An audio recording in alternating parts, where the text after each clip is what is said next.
Hello, everyone. Half a day. We're going to get back into this leadership development series. And today's episode is going to be a lot of fun because today we're talking about decision making. We've been able to look at a bunch of different critical leadership skills so far, but decision making, without a doubt, is going to be probably one of the most important topics because leaders, if you're not able to pick a choice, make a decision, you're going to struggle.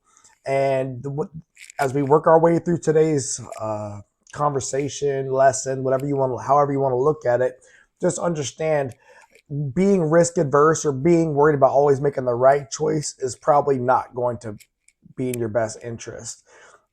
I'm not saying make irrational decisions. I'm not saying just jump out there and choose anything you want. I'm just saying learn to leverage your experience, learn to trust your gut, learn to work with your people, listen to the things we're going to discuss today, and recognize that there's no such thing as a perfect leader and or a perfect choice. And these are lessons that I've learned throughout my years of whether it's parenting, teaching, leading, combating shipboard casualties, training shipboard damage control organizations, recognizing how the command master chief role can help to lead the chief's mess to be as successful as freaking possible, which I've been very blessed to have been a part of some phenomenal chief's messes that have changed whole commands. And then I've also seen other ones that were a little more challenging, right? And so understanding that you play the hands that you're dealt, you work with what you have available to you, and you recognize that you're not always going to be able to dictate the quality or the outcome, but you do your best. Okay, and that's going to be based off of the situations on the ground, understanding that the leaders get to operate within the parameters of what they're given. They get to hopefully develop better outcomes, training their people, preparing their people, training themselves, preparing themselves, and being realistic with what the parameters are going to be, with what's really going to be possible. And you know, making sound choices, making strong choices are applicable to anybody, whether you're a teenager who's just trying to figure out how do I make the best decisions for my day, for my life, for my future, whether you're a parent trying to figure out how do I get the best outcomes for my family, for my children, for myself. And then, of course, if you're a person who's getting paid to lead, oh man, you got to really be worth the money they're spending on you. And a big piece of that money is them investing in your ability to make decisions that are going to be in alignment with the organizational values and the expectations of the upper leadership. And so, as we work our way again through today's topic, just these are the areas we're wanting you to focus. We're wanting you to steer yourself, your team into the complex world of leadership. Because look, y'all, if it was easy, everybody would do it. It's not. It's not easy, but it's also not overly complicated. Sometimes it's as simple as pick a road, A or B. And if A doesn't work out the way you thought it was going to work, you learn. All right. Also, we want to ensure that we're looking to empower one another. We want to empower our followers, our leaders, and you want to build teams that can adapt to the situations on the ground. Now, we're talking about critical thinking. I remember I met a MCPON one time. He had been retired. He came out to Japan to speak at our Chief Petty Officer pinning. I forget which MCPON it was. He was before my time for sure. And him and I we were having some very deliberate conversations. And he tells me after the conversation, he says, "You're a very critical thinker." And I didn't know how to take that. But what I learned is that critical thinking is essentially not just about being intelligent, but it's about being educated and wise as to how you process information. Now, how did I become a critical thinker? I wasn't always that. I personally will attribute a lot of my educational path to it. You know, I tell people when I got my bachelor's degree, it really just meant that I could learn something. My master's degree really required me to extrapolate information and to become a critical thinker. And that change of my perspective was super important to my life, as it's given me an almost an extra lens to look at things. You know, I tell people, or I've told people in the past, you could come talk to me about something and I'll listen. but I will listen to it in a completely different manner if you're going to brief me on a thing. And it's just the way that I've been trained to click on or click off the critical thinking of my mind. And I think that a lot of us from the military in particular have those different lenses that we can slide into these different modes. And those are very important skills to have. And not everybody has that. I was talking to a buddy of mine. He's a CMC right now out in Bahrain, and he's doing great things, and we were talking about life and transition and how you can move in and out of opportunities. And I told him, I said, it comes to us so easy, but in the civilian sector, it's not as easy as you would think. It's not something that they're as used to doing as we are. And that's something that we can help share with our civilian counterparts, is how to best be fluid in the moment. And critical thinking is going to be a piece of that, because it's going to help to determine how we process information. And part of today is I want to discern, I want you to be able to understand what are the facts versus opinion. So when we get into making decisions, okay, and you're a leader, I want you to be able to understand what are facts, black and white, what can you show me, and then what are someone's opinion. Once upon a time, I was a damage controlman. I used to be in a float training group assessor. I'd go out on board these ships, primarily aircraft carriers were my bread and butter. I was the team leader, and I would make very certain that when I was going to give the ship a recommendation, they understood, like, this is a requirement, black and white, it's a fact, you must do this, or this is a recommendation, or this is my opinion. And too many people would be out there giving their opinions like they were requirements, and making people on these ships do all these exaggerated things that they did not have to do. And that's what made me different, and actually what made me a little bit more successful than everybody else. Because when you go on those big aircraft carriers, you're not going against just a first tour division officer. You're typically going to be working with a senior chief or a master chief in their rate.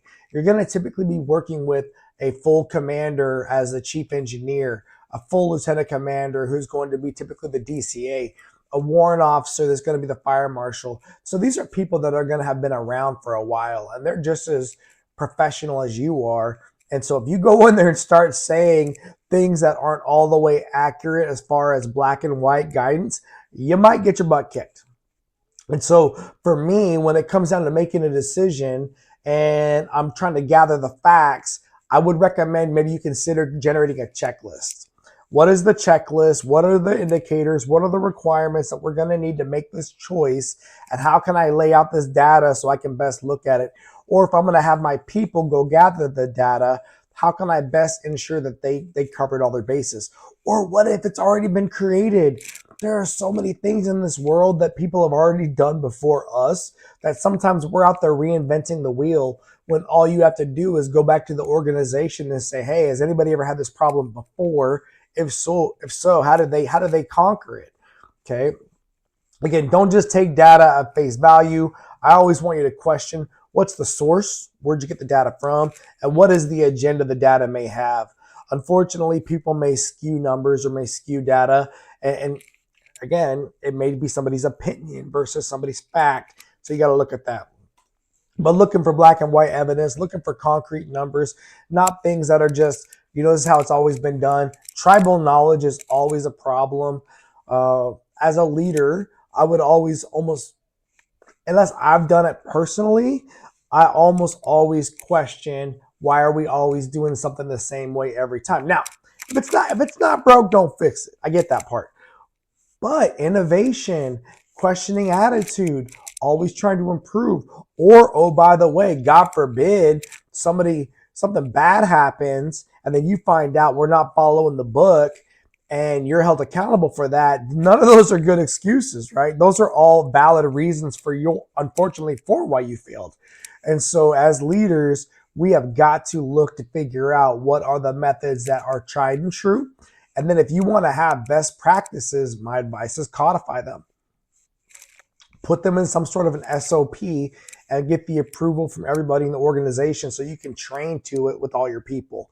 I definitely recommend that as you're going throughout your days or throughout your evolutions, you schedule time with your people to look at, how can we reflect on what we got done this week, within this day, right? Debrief it. How did it go? The debrief is one of the most important things any leader can ever ensure happens. And then capturing the lessons learned, capturing the areas something did not go good, so you can use that information for the next time. Again, right now we're getting ready to start making decisions. A part of this is looking at, have we ever made this decision before? Has somebody else ever made this decision before? Has anybody in my team ever made this choice before? These are all indicators that can help you make a good choice. And it's almost impressive how many things are not going to be new to an organization, because most organizations do repetitive processes, repetitive things over and over and over again. Also, you want to consider that if it starts heating up in the moment, if the leader starts feeling pressure, that's when you might want to start slowing down emotion and start ramping up fact. That's just my advice. Unless somebody's life is on the line, then you got to do what you got to do. And then trust in your training. Trust in your training. And I would like to think that leaders are getting trained on this kinds of things within your organization. And if you're not, maybe you should consider generating training for the people on your team for these items that might become something out of the box that you got to be ready for. When I'm giving you all this advice to collect this data, to get the fact versus fiction, to filter out the emotion, what I want you to understand, this is not about slowing down the process. It's not about procrastinating the choice. It's about deliberately processing what's going on. And then if there is an, oh my God, we've got to get this done in the next 30 minutes, a question I would ask is, why is this such a surprise? How long have we known that this information was going to be required, or that this choice was going to be coming? And why did it spring up on us so fast? One of my main goals in life was to always ensure my commanders or the leaders in my organizations had good decision-making space. I wanted to put layers of decision makers or thinkers, critical thinkers, in between the captain or myself and the choice, so that way we could get the best information, and it would get stepped on a few different times, and hopefully we would get amplification. Another thing is if you can delegate down decisions, do so. Do so. Give them the parameters, tell them the right, the left, the up, the down, and trust in your people and trust in their instincts. And then teach them when to come talk to you about the choices that maybe they're unsure about making or that are outside of the box. I also, again, I love getting the information from my peers. I love getting advice from my mentors. I love hearing from them their perspectives and understanding that a fresh set of eyes is always going to be an opportunity for you to get a new perspective. I have changed entire things about my organization based off of the junior person in the room saying something that was just so innovative. And at first, people immediately recoiled, like, oh my God, how dare you say this? But for me, it was just like, how did none of us see that? That is awesome. And you want to provide space for people to give up their ideas. I want you to look out for those people who are not afraid to challenge your initial assumptions. You need those people in your life. If all you have around you are yes men and women, that's dangerous. The emperor's got to know if they've got no clothes on. And again, that was what I believed my role was as a command master chief or as a senior leader within my organization. Still, I've got to tell the boss the correct tone, the correct time, the correct energy, the correct frame of speaking. All of those things matter because communication is still key. But boss, let's make sure we're looking at this from all the different perspectives, so that way we're not missing something, right? And this is where the triad concept, I think, for the Navy is very strong. I also want you to look at, what is the evidence as to what I'm approaching? What are my indicators that tell me I need to make a choice? Is it just because it's a top-down thing and someone says you got to make a choice? Is it because I'm seeing indications flare up and flash up? Is it because it's part of the plan? All that matters. All that matters, right? And I want you to consider all of these pieces when you're making the decision. Okay. I'm not a big fan of writing down everything that I do, even though I do appreciate that some people like to write down the different things that are going through their mind to help settle their thoughts.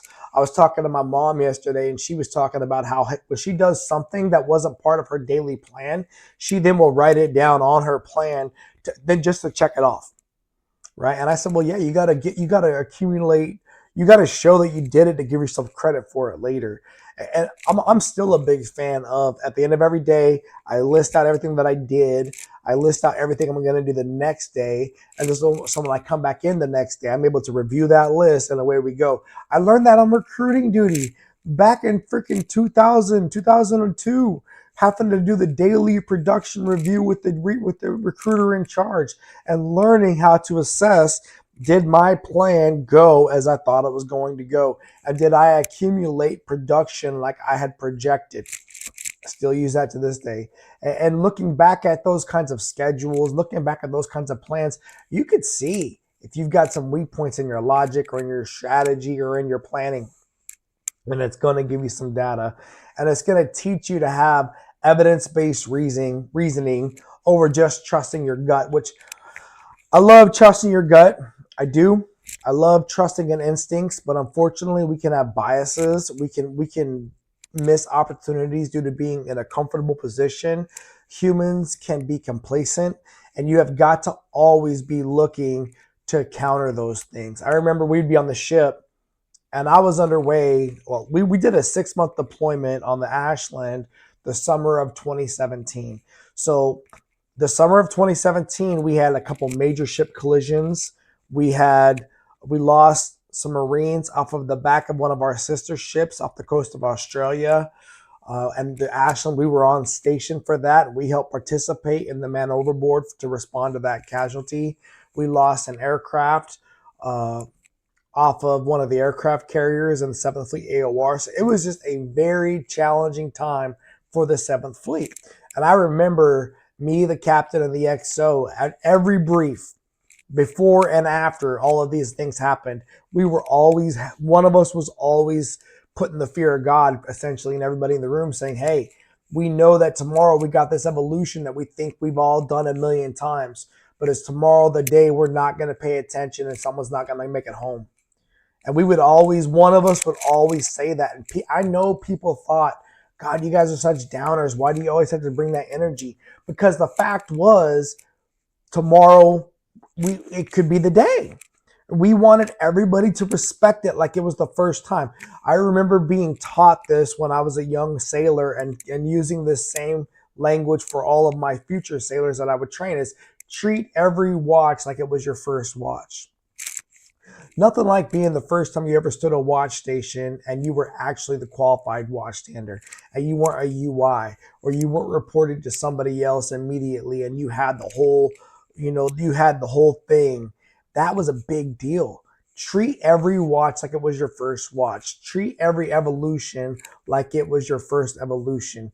Take every opportunity to lead your team like it's the first time you got the chance to lead your team, and keep that razor sharp edge. And if you start falling off, give your people opportunity to sharpen you up, or give them opportunities to lead so you can protect yourself from yourself and you can allow them to get sharper.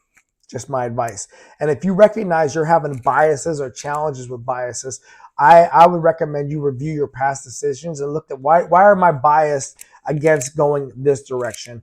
Or why do I always want to go high instead of low? Or why do I always want to go right versus left?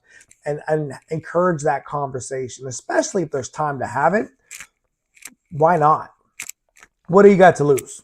If all it does is just reflect, or if it just confirms that you're still doing the right thing, awesome. And if it identifies some innovative ways to go, why not? We all have blind spots. Everybody has a blind spot. Everybody has a challenge. Again, 5'6", right? I'm not super freaking tall. So there's going to be things I can't see. I have a different perspective than a guy who's 6'5". And so we have to be able to talk about what we see from the different angles so we can understand that we're all on the same page. And then we've got to look at, here's how it's gone for us in the past, and here's how it's going to be probably for us in the future, unless we implement something that's going to change that potential outcome. Again, definition of insanity, doing the same thing over and over again, expecting a different result. If you want to improve every time, you must implement something to encourage improvement, especially when just hoping that experience is going to be enough is not enough. The team is almost always going to be different. Okay. And just understanding that is critical for leaders, and understanding that there's tomorrow's event is an opportunity to grow, is an opportunity for us to improve, and is an opportunity for us to train somebody else or to get better. And then looking back on how can we capture the plans for tomorrow, best codify it in our long-term goals and strategies, whatever that may be, and then train up and comers so that for them it's a little more accelerated of a learning curve. Huge.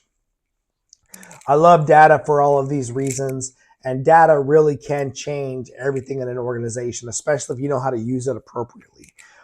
Another thing is you've got to be self-aware.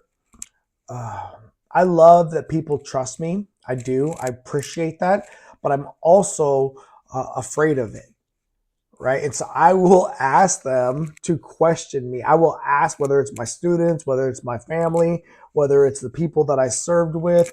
I want to hear different perspectives and encourage that. And you've got to show them that you're not going to be immediately defensive, or you're not going to be immediately angry or upset.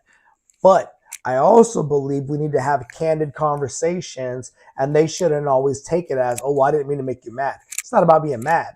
It's about, this is a conversation to get to the right answer. I believe passionately about my position. I want you to better explain yours if you're going to question it. Thank you for doing that, but let's have this conversation. And if you're not willing to have that energy, that's going to be tough when you're dealing with leaders that are actually committed. I'm reading this book right now about from Patrick Bet-David about choose your enemies wisely. And he talks about how he loves having people around him that are not just emotional leaders, but are also analytical, or that are also logical leaders. One of the biggest insults I think people can give to a leader in this world is, oh, you're just an emotional leader. It's so dismissive. No, it means they care. It means they care. The thing is, if you got a person who cares, you might need to teach them how to become logical. You could do that. You know how hard it is to inspire somebody to want to care? That's leadership. Leadership is having to inspire a person, a group of people to actually care. That's hard, right?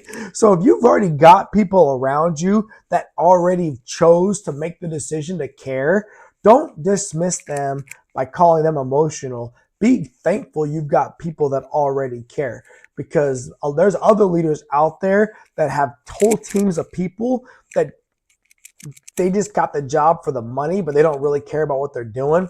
Different ballgame. Okay.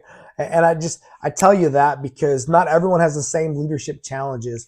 I remember sitting in the Chiefs mess one time on Ashland, and we had some SEALs on barks. These are special warfare guys in the Navy. And I remember talking to some of the chiefs from their group, and we were out there doing some operations, working on one of their test boat platforms. And we were having a leadership conversation. And the SEAL guy tells me, he's a chief, and he says, Gary, you're doing a great job leading the Chiefs mess here. I could just tell it by walking in here and feeling everybody's energy. I've been to other places where it didn't have this kind of a tone or this kind of a feeling. How hard is it to lead a senior enlisted group like this? And I said, well, it's complicated because we all got different divisions, different perspectives, different ideas, but the commonality is that we're all chiefs. But that can also be a challenge because we all want to be the leaders. And he says, it's almost just like us. Everybody on their team has gone through all of these hard things to get to be a part of the organization, and they all could be the leader at any given moment, any given time. And so leading leaders is almost harder than leading followers. I remember thinking about that conversation, and thinking to myself, that was where I hit the idea, like, the best leaders then are the ones that can have other leaders choose to follow them. That's huge. And this is, again, where it reinforces for me that you're not really a leader unless you're able to coach followers into becoming leaders and have them go find success, and then they still choose to work with you. It's huge. Okay. And so again, if you're a person who's on a team and the team has several leaders and you get the blessing of being the one that's in charge of a thing, number one, don't take it for granted. But number two, appreciate what they're bringing to the table and allow them to support, and don't fight. Don't worry about, are you going to get the recognition of the sunshine, because we all can win if we don't care who gets the credit. I promise y'all. And you should always be looking for multiple perspectives, multiple viewpoints. And again, asking, are we on the right track? Are we doing the right things? When there's time provided. If there's not time, y'all got to call the ball. The leader has got to be the one that makes the choice when there's no time. Okay? And don't look for focusing on things that are going to cause arguments. That's a bad play. Right? Recognize, okay, this is a hot button item. We're not going to win this conversation today or not. So I'm gonna hear it, boom, boom, make a choice, moving on. And then maybe come back and debrief that one later. I want you to find time to be in your own space, calm the noise from around you. I'm over here encouraging you, get all these perspectives, look for the conversations, look for the areas you need to get the information. But I'm also going to recommend you find time now to process it all. Whether it's going to make a list and analytically look at it, what are the pros and what are the cons, whether it's going to be just to sit down and how do I feel about going left or going right, whether it's going to be to talk to somebody else that can actually lower your emotional temperature. All of these things are going to help you to make a better decision. I remember on the ship, I'd always tell the captain, my job is not only to give you decision space, but when it starts feeling like we have to make a choice, I'm going to purposefully slow down time. I'm going to purposefully slow down time because I don't want you to make a choice just based off of a false sense of urgency. Okay? Unless somebody's at risk of getting hurt, then we'll go from there. But a clear head is going to lead to clear decisions, and understanding that you're upset or that you're angry or that you're emotional or that you're afraid or that you're worried is huge. I remember when I went to CMC school, they did that Hogan assessment on us, and the Hogan assessment would cover your strengths, right? Your weaknesses. And then the third part was essentially, they called it what would get you fired, or it's the how would you operate under stress. And that's the thing. If you're under stress, you need to make sure that you've got people around you that can help you understand why you're having that stress, what's causing that stress. I like the stress. A lot of us do. But understanding how that stress is causing you to want to look at something different is going to matter. And you want to make sure that when you're choosing a choice that's going to be strategic, you're making it for the right reasons. And it's not just because it's an emotional idea or it's something that sounds good. Okay. Again, a lot of this is going to be about your perception. And you have to discern what's fact and what is fiction. Okay. I need you to understand the people that are bringing you information, you've got to train them as to what information you want them to bring to you. And it cannot always be just the same person bringing you the information. You can't just watch one news channel. You've got to get multiple resources. You've got to get multiple perspectives. And you have got to work to ensure that the information that's coming to you is actionable, it's realistic, it's relevant, and it's actually contributing towards what you're working forward to. Nothing worse than getting a bunch of loose energy and loose information that you don't really need. You want to stay focused on the mission and not get distracted by a bunch of drama. Okay. I would recommend you get at least, my gut tells me I get at least 3 data points. So I told you guys the other day about the story about the female with the hair, and I had to go down the hall and talk to her, and I really didn't want to. But once I get 3 data points, I'm typically going to make a move. Right? Once I get 3, especially if they're all independent of each other, oh man, that's a win, right? But if I hear something from one person, I might reach out to another source to get their position to see if they know anything about it or not.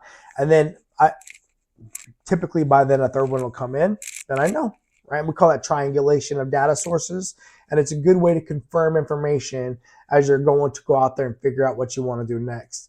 Again, confirming facts across multiple independent sources is going to build confidence in your foundation, your team, and it's going to help people to understand that when they bring you information that's relevant, you're going to take action on it. And that matters because they're bringing you the information because they care. That's huge. When people are actually bringing you information, it's because they care. Okay. And it helps you to understand that not just one person's the only one that cares. I love having I loved having Chiefs mess meetings. I did because we would do it once a week. Every week we did Chiefs mess meeting, we did training, and we would do alignment checks, and then we would brainstorm and talk about the way going forward. I love that because training is what keeps a team together. I love throwing out ideas and hearing everyone's perspective and kind of reshuffling what we're working forward to, and then keeping everybody on the same page. And looking for them to have those opportunities is what's going to show the different experience, the different opportunities, and it's going to help them understand where everyone's coming from. And the more you do those things in an open environment, the more trust you're going to build. Collective intelligence is definitely going to beat individual intelligence. Now, you need to ensure that collective energy is focused on the right things and is not focused on the wrong things. Trusting that we're all humans. We all have human perspectives. There's going to be some ups. There's going to be some downs. But at least it shows when people are willing to commit to the team and have these conversations that they are committed. Huge. I love using technology. I'm big into using computers, AI, anything I can use to catch data, to record information, to better contribute to feeding it forward. Huge. We live in such an awesome day and age, and every day the leaders are getting younger. Every day they're coming into the organization, they're getting younger. Welcome their perspectives, welcome what they're bringing to the table, but then also don't be afraid to get out the paper and the pen and go to work old school style. All of it still works. Okay. Understanding that technology can only go so far, but it cannot replace critical thinking. It can give you a bunch of perspectives, but it's not going to have all of the analysis that you're going to bring to the conversation. And so you've got to be able to, once you get the technology and once you get some perspectives, once you get some data on the board, now you've got to control the conversation and pull it apart critically and ask yourself, how is this going to stand up against the enemy, against the opposition? The opposition will always get a vote. In my experience, the opposition is almost always time. That's just my experience. It's almost always time. Okay.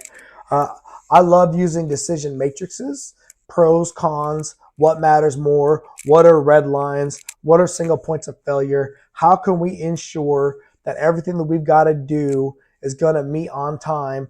Project management, you have certain charts where in order for me to unlock this next step, I've got to get this step done. And if I don't get this step done on time, it's going to affect all these other things. All of those tips work, all those tricks work, and learning how to best manage your team is critical. And it sometimes leaders, you're not the guy to do that. Delegate that down. Let somebody else be the manager of that thing. That's fine. You've got the long-term vision. You've got the energy. You've got the hype to get them all fired up. Now put this guy in to make sure that they're controlling the management of the people and of the criteria. Good. Okay. Also, you want to help to visualize what are the trade-offs as we identify the way going forward. It's going to help you make decisions. Again, they're going to come to you as a decision maker. They're going to say, hey, boss, we want to go left instead of right because it's going to give us a faster path to this thing. All right, but what are the second, third, fourth order effects of that? If they can brief all that to you, they probably already thought it through pretty good. I'm also a fan of, strengths, weaknesses, opportunities, threats to everything. What's the assessment? How are you going to tell me your recommendation for a plan if you've not yet done that assessment? Matter of fact, when I worked on the Admiral staff, that was the way they would bring things to him. They would literally have these briefs called decision briefs, and they would do all of this work ahead of time, and they would just basically say, all right, sir, here are the decisions. There's 3 choices. Here's our recommended choice, but here's the 2 other choices, and here's how we got to that point. And then he would just make a choice. Just like that. Very important. And then what this does is it makes decision-making processes repeatable, auditable, dependable, and you can always look back on how they got to that certain perspective.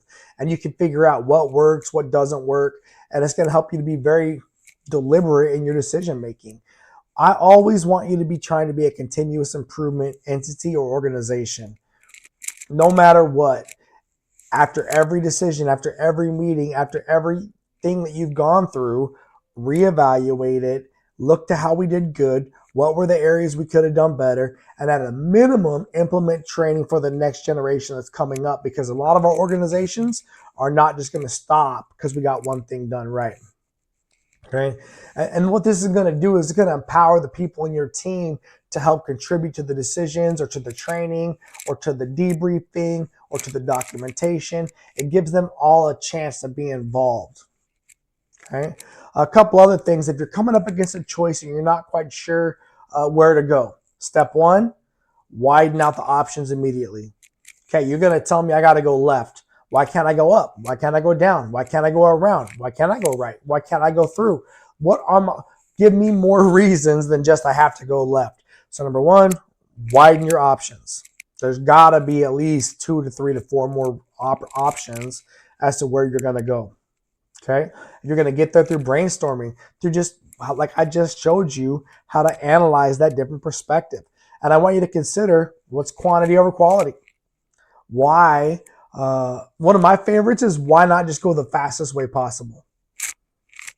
Let's get it done, right? Why are we deliberately taking a longer way there? And give me the reasons. At the beginning, I want to go over all of the reasons. I don't want anything to just get thrown out right away. So throw all the wildest ideas out there and let's hear about them. Okay, I also like writing them all down and tracking them on a board, like a mind map that basically says, here's how they all connect theoretically, and here's why going left, right, up, down, in, out is all going to affect one another. And it helps you to get out of this thought process of, well, we just got to go left. Now, I'm a fan of setting a number like, okay, 3 to 5.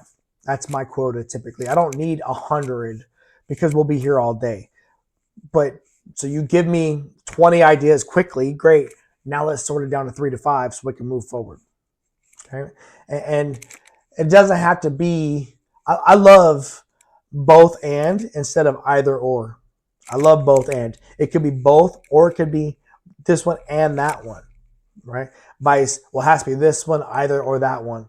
Nah, you're right. There's always multiple ways. And I want you to think deeply and be creative as you're looking at the things that you're going to have to make choices about.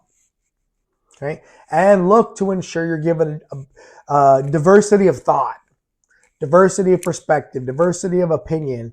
Let those people speak up in those moments that you're asking for ideas. Best way for you to do that typically as a leader is to shut up, be quiet, let them talk. Right? Stir the pot up, throw out the grenades and let them go boom. Let them all start talking about it and then listen. Okay? And it's not about inclusion. It's about better freaking results. That being said, I will watch in my meetings, and if there's somebody who's not contributing, I'm going to call them out at some point because I want them to know if they're going to be in the conversation, speak. If you want to be in the room, speak, especially when they're probably listening just like I am, and they've got the wisdom of the entire team, and they're just not yet speaking because a lot of times those people want to be offered the opportunity to speak. Okay. I also would be open to talking to different department leaderships or different people that are in your organizations to see how they would approach the same challenge, or do they have any specific analogies that might apply to what you're going through? I'm also a big fan of reality testing of the assumptions. How would this work if we really do it based off of the facts, based off of experience, based off of let's playing it out in a role play? How does it work? Okay. And then we're going to challenge the strongest people on our team to question it. Okay. And we're going to, hey, you guys work on A, you guys work on B, you guys work on C, come back. And then we're going to counter everyone when we have the time as a team to make the best choice possible. We're going to work our way through these different things. Create always a feedback loop where people can come back to you and tell you how it's going, or they can contribute what's missing, and they can better communicate to you as to what they would do to change it or to improve the process. Huge. Again, documenting everything. And again, we are preparing, we're essentially planning for decisions, because the best organizations have thought things out to the point that they understand that decision points are coming, and these are going to be the decisions we're probably going to be faced with, and we're going to get ahead of them. I would rather you work methodically and strategically than always be a reflex or a reactionary team, vice being somebody who's putting in the work ahead of time. Okay. And also ensure that everybody understands what's coming up in the future, so they can understand when things are happening, this is going according to plan. Okay. I'm a fan of time management, 24-hour rules. Everybody understands that. When I used to tell my chiefs on the ship, a clock on their way is just a round thing with numbers on it. If we got to work, we're working. If we're going to get some sleep, we'll get some sleep. We'll figure it out. But I don't want to rush things just because the clock is an arbitrary set of measurement that we all think needs to be what we set our lives to. Breakfast, lunch, dinner, mid-rats. Got it. 4 meals a day. We will eat when we're hungry, and we'll eat when there's time. Trust that we're going to eat. Right now, we've got to focus on doing the things that matter. And let's remove these things that are adding extra stress to our minds that we don't really need and that are not serving us. Okay. It's going to help you get rid of impulsive actions and help you prevent pressure that you just don't need. Mentorship always is going to be huge. You're going to want people that have done these kinds of things before. You're going to want them around, right? You're going to want to have people in the room that can offer you that advice. That's one of the things I loved about the Navy, especially in the Chiefs mess, because you would have senior chiefs and master chiefs in the room, and they played a very key role in our decision-making process because a lot of them had experience, but they also were really good at coaching up people and mentoring people and doing a good job of letting the chiefs do a lot of that sausage making, if you will, to create the plan. Okay. Think about writing. Again, pros and cons are always one of my favorite lists when you're looking at the different plans. And it gives you also an objective way to look at the decision that you might have to make. Hey, prepare to be wrong, right? Prepare to be wrong. Prepare to be wrong. Plan for contingencies. Always have some backup plans. What are the risks? You know, when I was in the Navy, we had this thing called organizational risk management. You know, we'd identify the hazards, right? We'd assess the hazards. We'd make risk decisions, right? We would implement controls, try to prevent them from going sideways on us. Then we would supervise, right? I use that every day of my life still. I teach that to my cadets. It is a great way to plan out your life and understanding that there's no reason to incur more risk than required. Okay. And always, you should not be afraid to have somebody play devil's advocate. What if this does not go the way that we think it's going to go? Because the enemy always gets a vote. They just do. It's just like that. And so by running scenario planning, by running some of these different by tabletopping things, it's huge. I used to run general quarters for entire aircraft carriers, or we would run battle damage. We would run all kinds of scenarios. And it was my job to generate these huge ideas, things we'd work on. And we would always start with tabletopping how this is going to be going, what's the cause and what's the effect and what's the expectations. And then how do we throw anomalies at the sailors to get them used to the fact that it's not going to go the way they think it's going to go. Okay. And understanding that that's how it's going to go when it's an actual casualty. So preparing for them for that is going to be crucial. And this is where I think a lot of organizations out there are missing the mark, because they're not training their people for these kinds of opportunities. They're also not training them when it's safe. Okay. That's the best time to train, when you're in a safe environment. When you're not in a safe environment, it's not training. You're operating, and you're operating with risk, and you're incurring the risk because you have to understand that you weren't prepared. So you generated a space for risk to become a thing. And I want you to understand that building adaptability and building resilience is going to be what makes your team strong enough to take on the challenge. And I want to hear a piece of advice.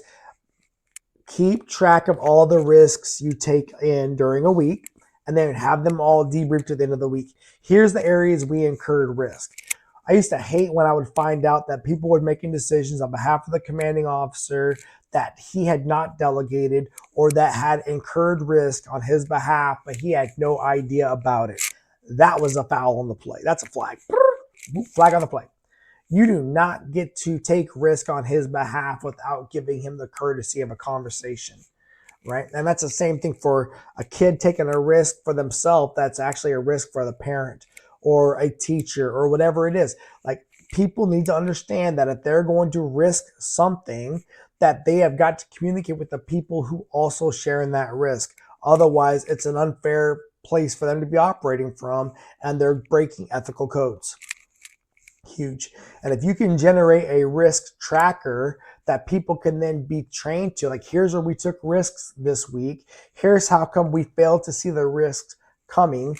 Here's what we did through the risk. Here's how we mitigated the risk. Here's the lessons we learned from the risk. You're going to help people make better choices in the future, especially when it comes to money, operations, reputation, the whole thing. Okay, so a good training thing is have all your people brainstorm risks. What are risks that we've had over the last month, 2 months, 3 months? What are risks that might be coming up here in the near future? And how can we best prepare for them? And how can we best mitigate them? What are the categories of the risks? Some are little, some are big. Okay, but leaders, you're typically not in this alone. So you want the people to share in the risk management and the risk planning, and by understanding how the risks affect each other and the day-to-day of production of the team. So what better way to do that than training them on the risks, cataloging the risks, discussing the risks, and looking back on what we did and projecting what we're going to do. Huge. It's going to build depth in your team, adaptability in your team, resilience in your team that you only could have dreamed of. I promise you, by having open, frank discussions, conversations about risks, risk management. And it's not about avoiding failure. It's about recovering quickly and strongly and showing them that it's okay to make a bad choice or to make a poor choice, as long as we can learn from it later. And thank God nobody got hurt. But God forbid, if we do get a situation in the future that we should have learned from before, that we should already know how to operate, shame on us as the leaders for not ensuring our people know those things. Again, if it's a mistake, if it was something we weren't prepared for, that's a lesson learned. And typically, when we would find out about those things were happening, we would slow it down. Slow it down. Slow it down. How did we get into the danger zone? How did we get into this hot water? How can we best ensure that we get out of this conundrum that we got ourselves into? And then how can we best evaluate how it all happened, extrapolate the information, and then be prepared to answer any questions that we've got to answer? Because typically, we're going to ask the hardest questions of ourselves. And for me, one of the biggest things is, how the heck did we not see this coming? How the heck did we not see this coming? And tracking your risk trends are going to help you recognize, are you trending more towards risky environments, especially if you're with an organization that does risky things as a day-to-day or expense of doing business. I mean, we were on the ship. Oh my God, every day was risky. Just walking down the ladder well was a risk. Just walking, I mean, you're on the ship, you're working in an industrial environment. Okay, but guess what? If you're going to the classroom and you recognize that a chair is not all the way the right way and somebody's leaning backwards on that chair, they're assuming risk, and that chair could break and they could get hurt. That's a problem. Okay, and so recognizing these kinds of trends, recognize these kinds of challenges or these kinds of concerns will help you to not just prevent them, but will help teach all your people how to identify them and how to call them out. And then you can figure out ways to mitigate risks. Okay, because again, we identify the risks. Got it. We identified them. Now we got to assess them. How dangerous are these risks? Are they going to possibly hurt somebody? Are they just going to cause some financial problem? Whatever. We got to make decisions about the risks. Are these risks something we should willingly take on, or should we just not take it on at all? Right? Now if we want to take the risk on, how do I mitigate the risk to make sure it's not going to hurt us as we go to finish up this thing? And then ultimately, someone's got to manage the plan. Okay, and it's going to take time. It's going to take budgeting of time, personnel, All these things are going to come into play, but the best leaders are not afraid of risk. We're not afraid of risk. We are not risk adverse, but we're going to treat risk like they're supposed to be there. Risks are supposed to be there. There's no such thing as things without risk in this world. Matter of fact, the funnest things, the best things come with a little bit of risk, right? You might fail. That's a risk. You might not win. Oh my God, you might not get your way. Oh, it may not work. We might not, whatever. Okay, there's risks. Learn. Good. Take it on. Win. You'll be okay. It will empower you. It will empower your team to be frontline risk managers and to help you best be prepared to take on all those challenges, because everyone's going to have a shared understanding as to what the job may take. And when we're looking at these decisions and we're looking at managing risks and we're looking at trying to figure out what's the best way to lead our people through challenging times, this is it. It doesn't get no simpler than that, folks. You got to strengthen out, you got to widen out the choices. You got to evaluate them all. You got to play them out. You got to make risk decisions. And then you got to selectively choose what you're going to do and be okay with the enemy getting a vote. And theoretically, hopefully, you should have already evaluated all of the challenges and been prepared for it. And then if it goes the way you thought it was going to go, good job. Good. And if it goes a different way, it happens. That's okay. That's how you learn. That's how you learn. Just don't keep making the same mistakes over and over and over again. That's just freaking stubborn. That's naive, right? No, learn, get better, improve, gain wisdom, work to to improve the team every time, and then make it easier for the next iteration, the next generation of leader, the next part of the team to come through the pass, right? I want you to understand it's not about individual growth. It's about the whole team's growth, the organizational growth, and that's why you want to codify so many things. That's why you want to be able to understand that gaming it all out and planning it all out is going to be huge. Okay. Now, how do I best understand in chaos how to clearly make a decision? Okay. It's hard. A couple things. If I've got a decision and it's chaos, there's fire, there's flood, there's toxic gas, there's whatever going on. First question is what are the absolute non-negotiable things that have got to get done right now? For example, if somebody's hurt in that space, we've got to go get them out. Time to cut through the noise, cut through the chaff. That's a priority. Let's go. And that was my rapid response team. That was my initial responders. Now, if that's not what's happening, the next thing is going to be, okay, I got to set boundaries on this problem and contain it while I figure out what else I'm going to do. Okay, so you got to figure out again, what are the absolute things that got to happen first? What are my immediate reactions? And once that's done and no one's in immediate risk, then we're going to set boundaries on this problem, and we're now going to methodically work our way into it by just bowling China shop, acting like we know what we're doing. Okay, and then we're going to practice these kinds of scenarios. So you should think about these for your team. What are some of the areas that would be the worst things that could happen for your team, and how can I best, at a minimum, tabletop this, right? At a minimum, walk through, talk through, consider it before, and maybe even run drills. Right?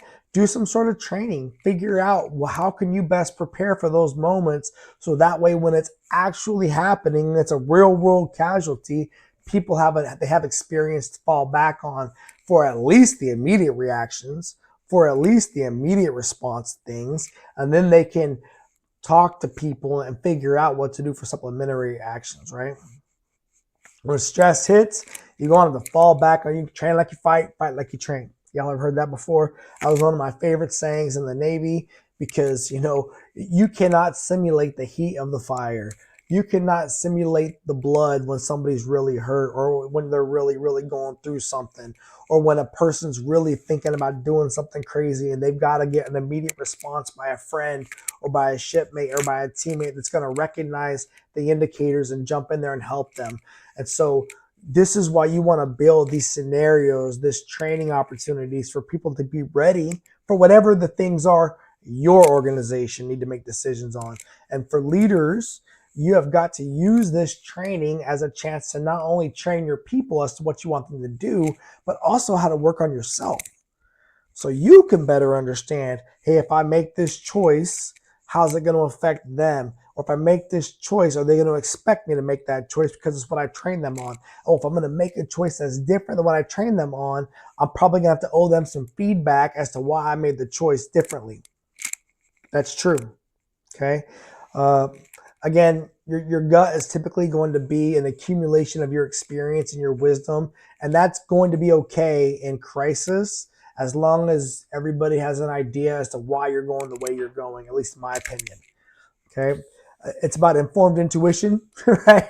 Not just reckless abandon and hoping that it's going to work out, even though sometimes that's the best you got. And at least if you can have them see the hope, they'll understand why you're doing it and they'll help you figure it out. Okay. All right, everyone. I'm going to wrap this up right here for today. Look, when it comes to making decisions, when it comes to making choices, here, I promise you, there's just no guarantee it's always going to be right. That's what they pay us the big bucks for. That's job security for leaders. You should want to be the person that gets the opportunity to help figure out what we're going to do next. If you're a person who does not want those opportunities or just not want to be in that decision-making seat, maybe don't take the job. Maybe don't take the job because that's the job. It really is, y'all. You have got to be ready to train the people. You've got to be ready to make the tough choices, and you've got to be ready to answer for when it goes both good and bad. Okay, now a couple other things for that. If it goes good, my advice, recognize the people that did it. Don't take all the recognition yourself. That's just my choice, my advice. And if it goes bad, my advice, you take that, you handle that.